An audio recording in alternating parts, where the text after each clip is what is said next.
ជំរាបសួរក៏ដូចជាស្វាគមន៍សម្រាប់អ្នកចង់ដឹងទាំងអស់គ្នានេះគឺជាអេពីសូតដំបូងហើយរបស់ Admin អញ្ចឹងចាប់ពីថ្ងៃនេះទៅក៏មាន Admin មួយរូបដែរដើម្បីចូលមកបម្រើអារម្មណ៍ដល់បងប្អូនទាំងអស់គ្នាដែលកំពុងធ្វើការឬក៏ចាក់ស្ដាប់ពេលទំនេរឬក៏ពេលជិះឡានអីចឹងណាដែលនេះគឺជាវីដេអូទី1ផងអញ្ចឹង Admin នឹងលើកយករឿងដ៏សាហាវមួយមកចែកជូនទៅដល់អ្នកទាំងអស់គ្នាដោយសាច់រឿងនេះ Admin ទទួលបានពីបងប្អូនម្នាក់ដែលជាអ្នកស្គាល់ប៉ុន្តែគាត់សូមអត់បញ្ចេញឈ្មោះទេអញ្ចឹង Admin សូមហៅគាត់ថាបងហុងចុះចង់ដឹងដំណើររឿងយ៉ាងណាយើងចូលឲ្យជ្រៅទាំងអស់គ្នា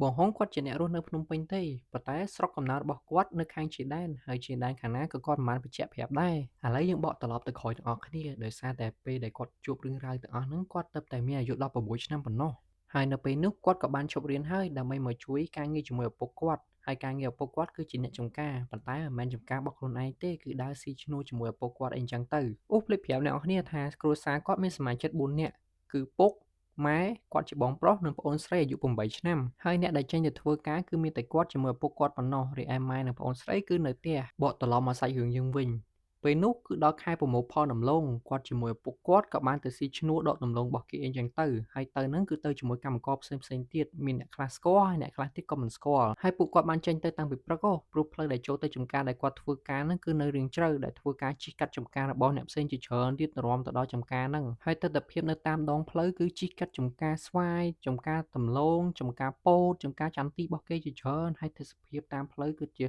ស្រស់ស្អាតខ្លាំងមែនទែននៅពេលព្រឹកហើយពួកគាត់ធ្វើដំណើរប្រហែល1ម៉ោងកន្លះបានទៅដល់កន្លែងចំការហ្នឹងដោយសារពួកគាត់មិនបានជិះឡានធំៗមកជាមួយអ្នកផ្សេងនោះទេសំទោសអ្នកគ្នានិយាយរឿងរំលងតិចគឺថាគាត់ទៅគ្នាហ្នឹងទាំងអស់មានសរុប8នាក់គឺសុទ្ធតែប្រុសៗទេព្រោះថាគេខ្វះកម្លាំងតែប៉ុណ្្នឹងដើម្បីឲ្យការងារហ្នឹងហើយក្នុងយប់ហ្នឹងអីចឹងណាអ្នកគ្នាទើបគេស្វែងរកកម្លាំងមកបន្ថែមឥឡូវសូមកាត់មកកាន់កន្លែងធ្វើការហ្មងទៅព្រោះមកដល់កន្លែងធ្វើការហ្នឹងគឺមានរឿងអីកើតឡើងទេដោយសារតែពួកគាត់ធ្វើការធម្មតារហូតទៅដល់ម៉ោង6ទើបការងារឲ្យអស់6ល្ងាចណាអ្នកគ្នារីឯឡានដឹកដលងឡានដឹកកម្មករផ្សេងៗក៏បានធ្វើដំណើរចេញទៅជាបន្តបន្ទាប់អស់ទៅហើយរីឯពួកគាត់ពេលជិះអីមកគឺត្រូវជិះអាហ្នឹងទៅវិញនឹងឯងហើយតម្រាំតែពួកគាត់បានចាញ់ហ្នឹងគឺដល់ម៉ោង7បាត់ទៅហើយដោយសារតែពួកគាត់នៅរៀបចំសម្ភារៈជាមួយនឹងសម្រាប់យកកន្លែងតិចសិនទើបពួកគាត់ធ្វើដំណើរចេញទៅតាមក្រោយអីចឹងទៅហើយស្របពេលដែលធៀងខ្លួនចេញទៅវិញណាអ្នកគ្នាស្រាប់តែពេលហ្នឹងរមាក់ប្រឆេះអត់ឆេះសោះគាត់ខំប្រឆេះខំមិនក៏នៅតែអត់ឆេះដែរអ្នកគ្នាពួកគាត់ក៏នាំគ្នាមើលមុខគ្នាតែម្ដងហើយពួកគាត់ក៏បានចុះមកដើម្បីជួយឆ្កឹះឆ្កៀសផ្លូវលោកវាឆេះវិញអីចឹងណាគ្នាតែមានណានៅតែអត់ឆេះដដែលហើយពេលហ្នឹងមេឃក៏បានងងឹតបាត់ទៅហើយរីឯពួកគាត់ទៅ8នាក់វិញគឺស្ថិតនៅចំកណ្ដាលចកាដាច់តែឯងទីអ្នកគ្នាបន្ទាប់ពីជួយឆ្កឹះឆ្កៀមកជាយូរហើយនៅតែមិនឆេះក៏មានបងប្រុស2នាក់ហ្នឹងដែលជាបងប្អូននឹងគ្នាក៏ស្ម័គ្រចិត្តចេញទៅក្រៅដើម្បីរកគេមកជួយហើយទៅរកគេមកជួយនេះមិនមែនពួកគាត់ដើរទៅទេគឺដោយសារតែមធ្យោបាយធ្វើដំណើរពេលហ្នឹងគឺមានជាមួយនឹងរមាក់មួយនិងម៉ូតូដ៏កញ្ចាស់មួយហ្នឹងគាត់ក៏សម្រេចចិត្តជិះម៉ូតូកញ្ចាស់ហ្នឹងចេញទៅដើម្បីហៅគេមកជួយអីចឹងទៅបន្ទាប់ពីជជែកគ្នាហើយបងប្រុសទាំងពីរក៏ឡើងម៉ូតូហ្នឹងធ្វើដំណើរចេញទៅបាត់ទៅចង់រំលឹកថាក្នុងចំណោមមនុស្សទាំងអស់ពេលហ្នឹងគឺបង្ហុងនៃក្មេងជាងគេហើយនៅពេលដែលគាត់ក៏លេចមើលជុំវិញទៅគឺងងឹតឈឹងតែម្ដងភ្លឺតែកន្លែងដែលពួកគាត់ឈរនឹងឯងព្រោះថាមានពិលចេញពីលើក្បាលបងដែលពិលពាក់ឆ្លុះកង្កែបឆ្លុះអីអ្នកនរគ្នាហើយពេលហ្នឹងបងហុងជាមួយនឹងក្រុមពួកគាត់ហ្នឹងចាំប្រហែលជា2ម៉ោងស្រាប់តែឃើញពលឺមកវិញអ្នកនរគ្នាអញ្ចឹងពួកគាត់សប្បាយចិត្តខ្លាំងមែនទែនដោយសារតែពួកគាត់គិតថាពួកគាត់មានគេមកជួយប៉ុន្តែអ្វីដែលនឹកស្មានមកដល់គឺនៅពេលដែលមកដល់ហ្នឹងគឺមានតែម៉ូតូមកវិញប៉ុណ្ណោះគឺមិនមែនឃើញអ្នកណាមកជួយទេហើយបើនិយាយពីសភាពបងប្អូន2នាក់នោះវិញគឺបាសសក់ឡើងលើហ្មងរាងកាយពួកគាត់ញ័រញ័រនិយាយដិតស្ដាប់គ្នាអត់បានទេបន្ទាប់ពីឃើញសភាពពួកគាត់អញ្ចឹងពុកជាមួយនឹងបងផ្សេងទៀតក៏បានយកគាត់មកដាក់អង្គុយសម្រាកសិនហើយក៏មិនបានសួរនាំអីច្រើនដែរមួយសន្ទុះក្រោយមកពួកគាត់ក៏បានរៀងធូរស្បើយបន្តិចប៉ុន្តែនិយាយនៅតែស្ដាប់គ្នាអត់បានទេហើយនៅពេលហ្នឹងគឺម៉ោងចូលទៅដល់10កន្លះយប់បាត់ទៅហើយអាចដឹងម៉ោងដោយសារតែឪពុករបស់បងហុងហ្នឹងគាត់មានទូរស័ព្ទ N7 មួយអ្នកនរគ្នាប្រកាសជាឆ្ងល់ថាហាបើមានទូរស័ព្ទហើយក៏មិនខលហៅគេមកយកអីចឹងទៅគឺថាអត់សេវាអ្នកនរគ្នានៅតំបន់ហ្នឹងគឺអត់មានសេវាទេហើយអ្វីដែលនឹកស្មានមកដល់ហ្នឹងពងអង្គុយស្រាប់តែឮសំឡេងរមាក់ឆេះឡើងវិញអ្នកនរគ្នាបានន័យថារមាក់ហ្នឹងវាឆេះឡើងវិញហើយសរសើរបងដល់ហើយឆ្កឹះជារហូតដល់ឆេះឡើងវិញហើយពេលនោះមិនចាំយូរក៏នាំគ្នារូតរះធ្វើដំណើរចេញមកវិញហើយបង2នាក់ដែលកំពុងតែញ័រហ្នឹងក៏លើកដាក់ទៅលើរមាក់ទៅចុះម៉ូតូណាគេអ្នកជិះគឺឪពុករបស់បងហុងជាមួយនឹងបងប្រុសម្នាក់ទៀតដែលជាអ្នកឌុបហើយនៅពេលដែលជិះមកហ្នឹងគឺរមាក់នៅខាងមុខម៉ូតូនៅពីក្រោយរមាក់អញ្ចឹងណាបងហុងគាត់បានប្រាប់ថានៅពេលដែលគាត់ធ្វើដំណើរចេញមកវិញគាត់មើលទិដ្ឋភាពជុំវិញខ្លួនគឺខុសដាច់ពីពេលផឹកបងហុងគាត់ថាពន្លឺព្រះច័ន្ទប៉ះជាមួយនឹងមែកឈើឃើញដូចដៃអញ្ចឹងហើយប៉ះមួយខ្យល់ល្វើកទៀតគាត់ថាព្រឺអស់ហើយក្នុងខ្លួនគាត់បងហុងបានបន្តថានៅពេលដែលគាត់ជិះបានពាក់កណ្ដាលផ្លូវគាត់ស្រាប់ងាកទៅខាងក្រោយឪពុករបស់គាត់ស្រាប់តែឃើញអីពណ៌សហោះតាមពីខាងក្រោយអ្នកគ្នាដូចកណាត់បន្តិចអីបន្តិចចឹងអ្នកគ្នាហើយហោះហ្នឹងមិនមែនហោះមកកន្លែងគឺហោះតាមម៉ូតូរបស់ឪពុកគាត់តែម្ដង ហើយពេលហ្នឹងបងហុងគាត់ថាគាត់ឃើញភ្លាមអត់ទាន់ភ័យខ្លាំងភ្លាមទេស្រាប់តែគាត់ខំពិនិត្យមើលថាចុះអាហ្នឹងជាអីគេកណាត់ក្រុងឬក៏ជាអីចឹងណាអ្នកគ្នាស្រាប់តែគាត់ឃើញទម្រង់មុខអ្នកគ្នាដឹងទម្រង់មុខអីអត់ទម្រង់មុខមនុស្សស្រីចាស់សក់ពណ៌សហើយសពងឡើងលឺហ្មងគាត់ថាភ្នែកប៉ិនពងមាន់អ្នកគ្នាស្បែកឡើងស្លេកហើយឡើងជ្រួញយកបណ្ដោយហើយមានពាក់រ៉ូបពណ៌សអាសគាត់ឃើញនឹងមិនក្រុងមិនកណាត់ណាគឺអារ៉ូបរបស់គេនឹងឯងគាត់ថាក៏ប៉និតឃើញច្បាស់ចេះចឹងភ្លាមបេះដូងចង់រត់ចោលខ្លួនហ្មងពេលហ្នឹងគាត់ចង់ហាមាត់ស្រែកតែស្រែកអត់កើតទេហាទៅជាប់ហ្មងចង់ស្រែកប្រាប់ពុកឬក៏បងអីចឹងក៏អត់កើតហ្មងអត់ដឹងថាហ្នឹងជាសណ្ដំរបស់គេឬក៏មិនខ្ញុំបានថាគាត់បានតាហាហើយស្លើមើលទៅលើគេចឹងតែម្ដងពេលហ្នឹងគាត់ថាអង្គុយចំហមាត់មើលទៅលើគេហ្នឹងទៅលើព្រីហ្នឹងមិនដឹងព្រីមិនដឹងខ្មោចឡើងចិត្តម៉ានាទីហើយពេលហ្នឹងចេះហេងអីផ្លូវហ្នឹងចកាអ្នកគ្នាអញ្ចឹងវាមានកន្លុកវាមានតួអីចឹងណាស្រាប់តែពេលហ្នឹងមិនដឹងថារមាក់គាត់ជិះទៅកិនថ្មឬក៏ធ្លាក់កន្លុកឯងធ្វើគាត់ហើបបានគាត់អុកគូទៅគាត់ហើបចេញពីការសណ្ដំពីការជន់របស់គេហ្នឹងអ្នកគ្នាអានេះគេហៅថាក្នុងគ្រោះមានលៀបណាអ្នកគ្នាគេផ្សេងអុកគូតឈឺអញ្ចឹងណាចេះតែសំណាងគាត់នេះអុកគូតទៅបានរបូតចេញពីខ្មោចកុំអីដឹងអង្គុយមើលគេដងកាលទេហើយបន្ទាប់ពីរបូតចេញពីការសណ្ដំរបស់គេហ្នឹងហើយគាត់ស្រាប់តែពេលហ្នឹងអុកគូតទៅអោនចុះក្រោមអ្នកគ្នាស្រាប់តែគាត់ងើបមកវិញមើលទៅលើកន្លែងហ្នឹងគឺបាត់ខ្មោចហ្នឹងតែម្ដងមិនដឹងខ្មោចមិនដឹងព្រាយទេអ្នកគ្នាគឺបាត់ចេញពីកន្លែងហ្នឹងតែម្ដងពេលហ្នឹងបង្ហងថាធូរទ្រូងខ្លាំងមែនទែនអ្នកគ្នាព្រោះថាបើមិនចឹងទេនឹងអង្គុយមើលវាហោះតាមដងកាលទេបន្ទាប់មកគាត់មើលទៅលើពុកគាត់ជាមួយនឹងបងដែលជិះម៉ូតូពីក្រោយហ្នឹងគឺឃើញគាត់ថាធម្មតាអត់អីចឹងណាអញ្ចឹងបង្ហងគាត់សម្រេចចិត្តថាចាំដល់ទេចាំប្រាប់ពុកគាត់អីចឹងទៅក៏អត់ទាន់ស្រែកអត់ទាន់ប្រាប់ឥឡូវទេខ្លាចជ្រួលច្បល់អីចឹងណាព្រោះថាបើនិយាយប្រាប់ឥឡូវក៏អត់មានឃើញអីដែរហើយបន្ទាប់ពីស៊ីមកករណីមិនដឹងជាព្រាយមិនដឹងជាខ្មោចហ្នឹងមកតាមដំណើរផ្លូវហ្នឹងក៏អត់មានឃើញអីទេដែរគ្នាគាត់ថាតាមផ្លូវយើងដឹងហើយផ្លូវចកាផ្លូវអីគ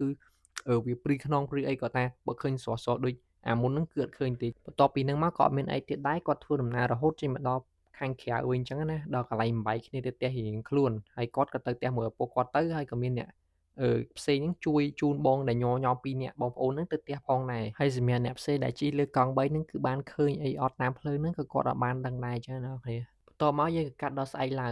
ើងពេលថ្ងៃហ្នឹងគាត់ក៏បានយករឿងដែលគាត់បានជួបពីយប់ទាំងអស់ហ្នឹងទៅប្រាប់ពុកគាត់ហើយរឿងអីដែលអត់នៅស្មានហ្នឹងគឺពុកគាត់អត់ជឿអ្នកគ្ន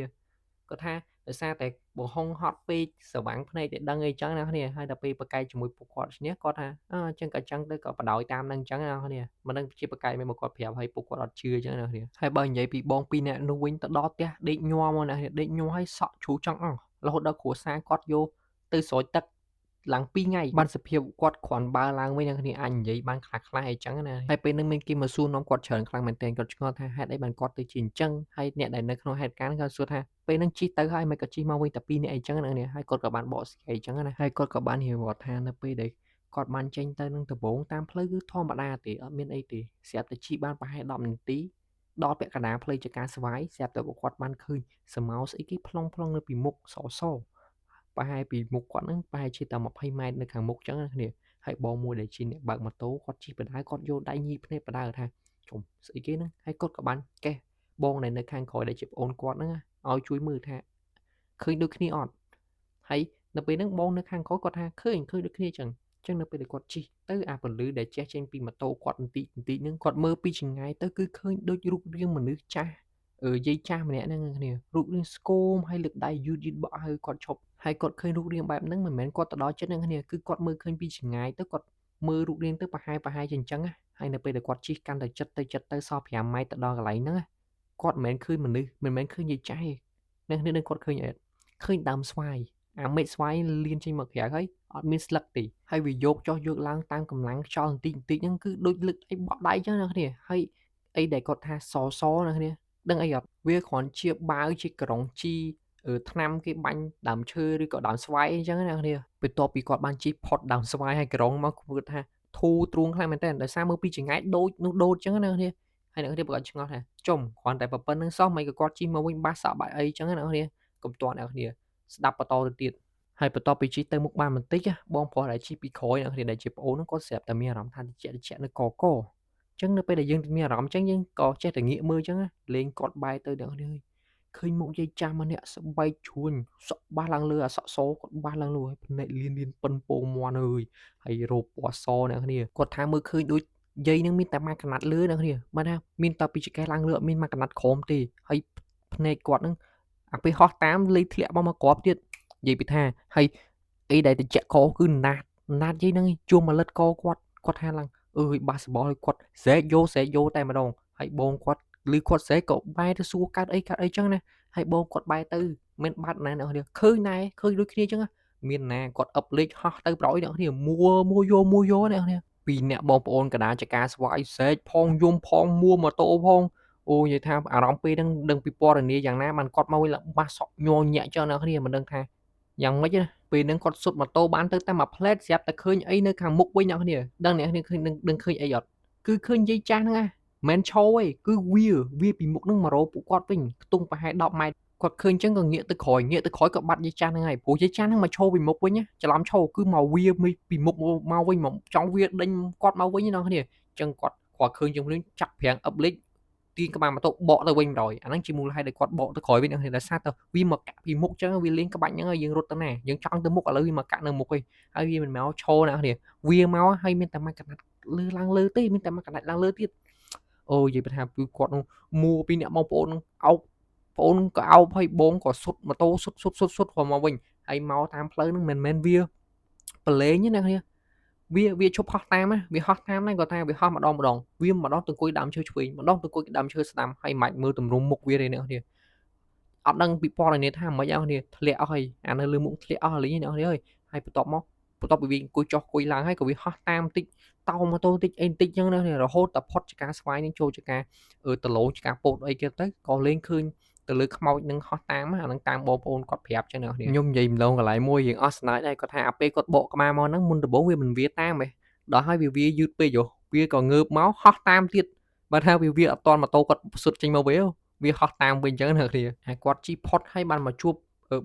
បងហុងជាមួយនឹងពុកគាត់ជាមួយបងផ្សេងអាហ្នឹងបាន connect ចូលសាច់រឿងពីដើមក្បាលមកវិញអញ្ចឹងឆ្ងល់ហេតុអីក៏មូលហេតុអីបានគាត់ជីបកមកវិញហ្នឹងម្នាក់មុខបាក់មុខស្លេកភ័យញ័រញាក់សក់បាសអីចឹងណាអាហ្នឹងជាមូលហេតុអ្នកនាងគិតមើលថាប៉ុណ្្នឹងឲ្យបាសសក់ឬមិនបាសសក់ទៀតចឹងបន្ទាប់ពីដឹងរឿងរ៉ាវអស់ចឹងទៅក៏នាំគ្នាបំបែកគ្នាទៅតាមផ្ទះរៀងខ្លួនប៉ុន្តែនៅពេលហ្នឹងក៏មានពាក្យអញ្ចាមរាំងពីមាត់មួយទៅមាត់មួយដែរក្នុងចំណោមអ្នកដែលបានទៅ8នាក់ណាដែលជីរមាក់អ្នកគ្នាគឺថានៅពេលដែលគាត់ធ្វើដំណើរទៅពីព្រឹកអ្នកគ្នាចឹងជីមកដល់ចកាស្វាយហ្នឹងគាត់ឃើញស្វាយពី3ផ្លែចឹងទៅបងប្អូន2នាក់ហ្នឹងណាគាត់បានសុំ